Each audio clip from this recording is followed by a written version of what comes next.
Welcome back to the movie recap. Today's movie will be a 2015 Danish war drama film titled A War. Sit back, relax and enjoy the video. The movie begins in Helmand, Afghanistan, where a group of soldiers walks the valley as they inspect the area. Everything is calm as they stride the valley and update their condition and location through working communications. Dolly informs the company commander, Claus Michael Peterson, about their area as the soldiers arrive on a flat surface. They examine the place for a while, then suddenly, one of the soldiers named Anders Holm steps on an explosive. The soldiers hurriedly call a medic for their comrade and quickly move toward him to provide first aid. Lasser shoves gauze and bandages in Anders' severely injured legs and is unfortunately amputated because of the hit. One of the soldiers communicates with Claus back at the military camp. On the other hand, the rest of the soldiers assist a wounded Anders. One of the soldiers checks his breathing, which becomes weaker, so they give him CPR, but it is not enough to save his life. He loses so much blood that he eventually stops breathing. This incident leaves Lasse obviously upset about what happened. Back in the military base, Claus discusses with the soldiers that Anders is declared dead on arrival. Then, he asks about what they feel about it, to which they all feel awful and frustrated for losing a friend and being hopeless while trying to save him. Finally, the commanders understand what the other soldiers think and say they just have to let the steam off. At that moment, Claus decides to accompany them on the next patrol.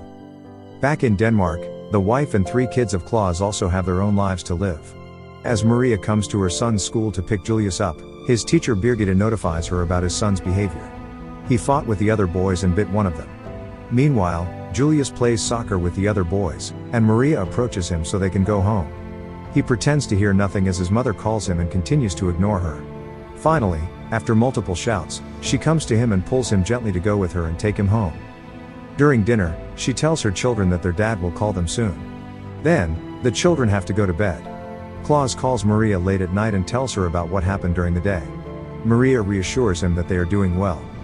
Claus wakes up the next day to see Lasse crying on his bed, and he gets up and moves closer to comfort him. Lasse confesses to him that he wants to go home because he never feels better after what happened to Anders.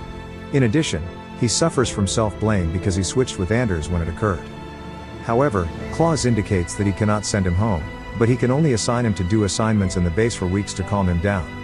He sits comfortably on his chair and asks if he has a family, so he talks about his younger sister. Hearing his story, Claus encourages him to give them a call.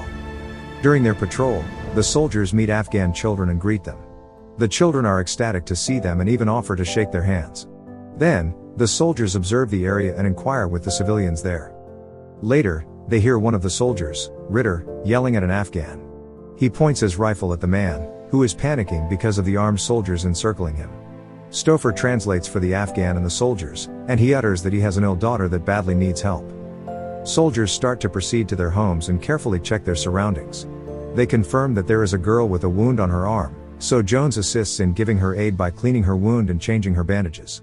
Claus then assures the suffering girl they can come to the camp if her condition worsens. On their next patrol, a soldier sees a grenade buried in the ground, possibly remote controlled. Knowing this discovery, Claus immediately orders backups to come to their position. The soldiers observe the children playing under a faraway tree from an elevated ground. They see a man riding a motorcycle approaching the kids, and he makes them surround him. Then, he starts digging, which they believe is with hostile intent.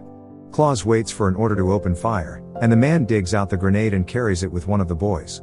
Then, he rides away and slows down to let the boy escape. Marius tries to gun him down but misses on the first try. Fortunately, he succeeds at the second one, and they quickly travel down to the location of the dead man and take photos for evidence. The soldiers observe a man carrying 2 cloth sacks in both his hands in the camp. He is then followed by a woman holding 2 children. The soldiers face them and inspect them as they reach the gate, and they realize that he is the same Afghan man with a wounded daughter they helped during one of their patrols. He says the commander told them to set out to the military camp to ask for assistance if the Taliban is ever after them. The soldier confirms it with Commander Claus and welcomes them with the woman soldier translating for them. She tells Claus that the man complains that the Taliban come at night, and they know that the soldiers helped them once. The Taliban wants the man to be a warrior for them, or they will kill his family. Claus then settles the situation by saying that they should come home and they will force the Taliban away from their area tomorrow. But, unfortunately, the Afghan refuses and insists on staying the night. Still, Claus apologizes because he cannot grant the man's wish. So instead, he requests to keep his children in the camp, and then he will leave them alone. Still, Claus disallows them to stay and assures him that they will patrol the area tomorrow morning. Upon leaving the camp, the man clearly looks upset and scared for his family.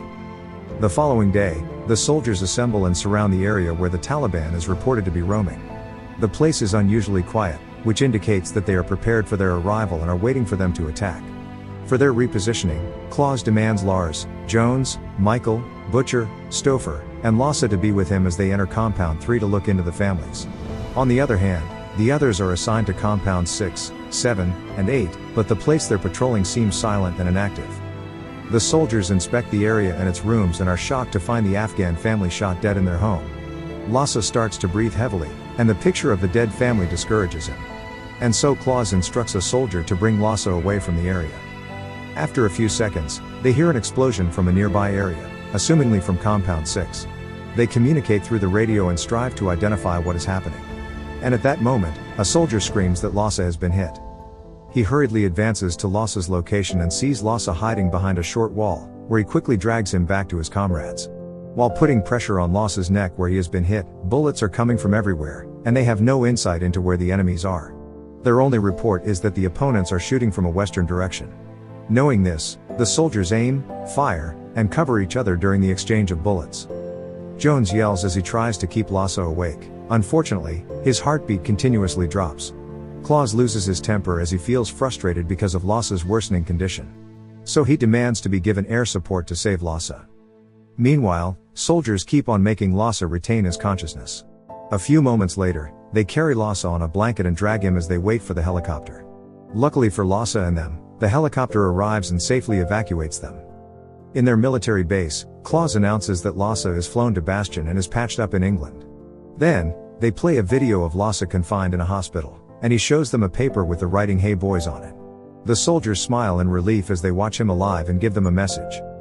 He proceeds to say that he misses them and jokingly reclaims the statement. However, he never forgets to thank Claus for saving his life and reminds the soldiers to look out for each other. Unknown to them that his heartwarming message will deepen the bond between brothers at war. In one of the camp tents, Claus casually talks with his comrades when Najib requests a moment with him. He notifies him that the commander is in his office with 2 advocate corps, so Claus progresses to his office and inquires about their visit.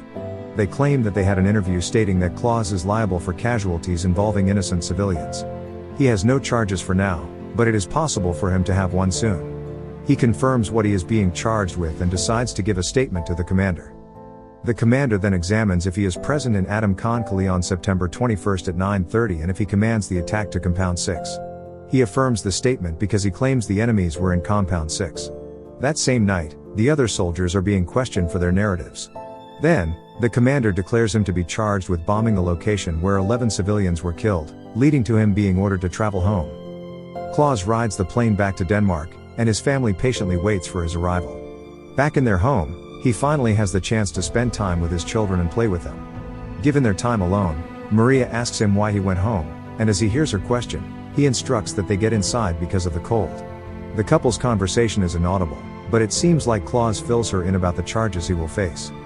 The following day, the couple meets a lawyer with whom he discusses the testimonies of the other soldiers. He mentions that Claus was recorded from a helmet cam to have given the order to bomb a location without a pit, which means that if he saw enemies in the area where he commanded the bombing. He says that the authenticity of the evidence can be contested. The lawyer adds that he is being accused of killing civilians, and the absence of pit at the time of the bombing is what will make him guilty of the pressed charges. The day of Claus' trial finally comes. Lasse is one of the audience, and other soldiers are there to listen. The judges then arrive, and the trial commences. First, Claus' lawyer challenges the authenticity of the photographs, but the prosecution side disagrees, saying the military police verified them. Then, the prosecutor plays the video on the helmet cam of Lars Holm, which implies a lack of pit. Still, Claus was pressured during that time, and he rages to force his subordinate to request air support and lie about having pit. Next, the prosecution exhibits the dead bodies of civilians, including children, in Compound 6. During Claus' turn to explain his side, he discusses their positions and what the soldiers were doing during the heavy fire. He says they received a report that the enemies are at Compound 6, but he cannot remember who informed them. The prosecutor quotes what he said during the combat, contrary to his statement that he knows who is in Compound 6. Claus is frustrated as he explains that the TOC would not give them air support even if it is the only thing that could save them, especially Lasse, from dying. The prosecutor questions if he remembers who gave him the location of the enemies. He answers that he cannot remember because they were fighting under heavy fire. He says he reacts that the enemies are located in Compound 6. Still, he is unaware of women and children in the exact location. Finally, his lawyer asks about his statement, "I know who is in there," which means that Claus is given the pit. On the subsequent trial, 2 soldiers from the TOC who can assume command during the combat are invited to make a statement. They confirm that they did not observe the enemies in Compound 6 and did not give Claus the pit.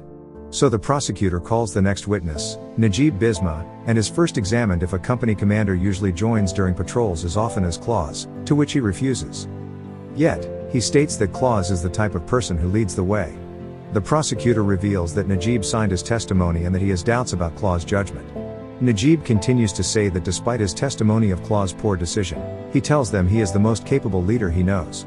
It is their duty to assure their men's safety and to get them home in one piece.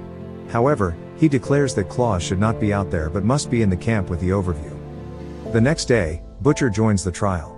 It is brought up to the table that there was a clip of him ordering Claus to bomb Compound 6 because he discerned muzzle flashes from that location. This information is new to the court, which makes the prosecutor question how he could get an insight if there is heavy fire. He says that as the commander gets up to get an insight into Compound 6, he also gets up behind him, and that's when he sees the muzzle flashes. The statement not being heard in Lars Helmet Cam's voice clip is questioned. Still, Butcher says he is away from Lars and behind the commander. It is not stated in Butcher's testimony but is also not signed. The prosecutor continues to ask about Butcher's failure to talk about the muzzle flashes. Still, he answers that he was not specifically inquired about them. That's why they are not included in his initial testimony. Finally, the lawyers make their closing statements. After that, the judges announce that they will have to deliberate the case, and the trial concludes. On Thursday, they are back in the trial court. The judges enter the room, and everyone stands. They finally pronounce that Claus Michael Pedersen is acquitted, and the Treasury will pay for the costs of the trial.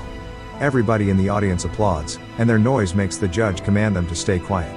They are thrilled for Claus to be declared not guilty. Weeks later, the whole family is in the house. Julius points at the map while he states the country's names while Claus tucks him in bed that night. The movie ends with Claus smoking outside their house at night, silently sitting in the dark, lost in his thoughts. Thank you for watching. Subscribe for more videos like this to help the channel out. Have a nice day.